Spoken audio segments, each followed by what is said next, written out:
So welcome back everyone. Our today's session will be on laws, regulations and industry standards affecting the organization. So we would be checking through what is governance, what is risk and compliance, how they are related, impact of laws, regulations and industry standards on IS audit. So governance, risk and compliance. So these are basically the three elements in any organization and they are all interrelated. So you would possibly have a compliance requirement. It could be a requirement for SOX or for HIPAA, depending upon the kind of industry that you are in. And since there is a problem with the compliance requirement, which possibly is not getting fulfilled or not, not getting properly compliant to, you would have a risk which might emanate. And to govern all this, you would have a governance structure in place. So these are again, interrelated, and you would require them to function properly so that you can ensure that all your IT processes are actually functioning the way they are defined to be. So what are the impacts of laws, regulations and industry standards on the IS audit? So as an IS auditor, what should be the areas that one should be looking for? So laws could be many. It would again depend upon the industry. So I have just classified some of them.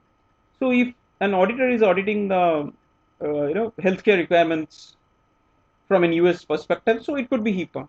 Again, European standards perspective for data security, data privacy, it could be GDPR. So in any of such cases, the auditor actually should consider what are the standards and the procedures. So that's very important to understand for the auditor. So to see that, okay, are the laws, the regulations been captured somewhere in the requirements for the standards, and from those standards, the procedures have been drawn out. Now, when those things have come out, is the alignment there for the senior personnel with proper responsibilities? Now, is the background of staff reliable? So, reliable to the sense, it means that proper background verification of the staff should have been done.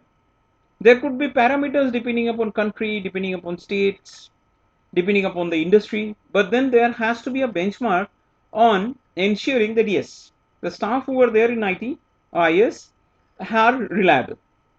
Communication of procedures. How are these procedures getting communicated?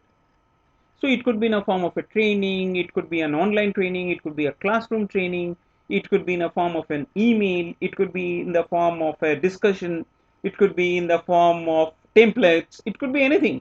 But how is it getting communicated?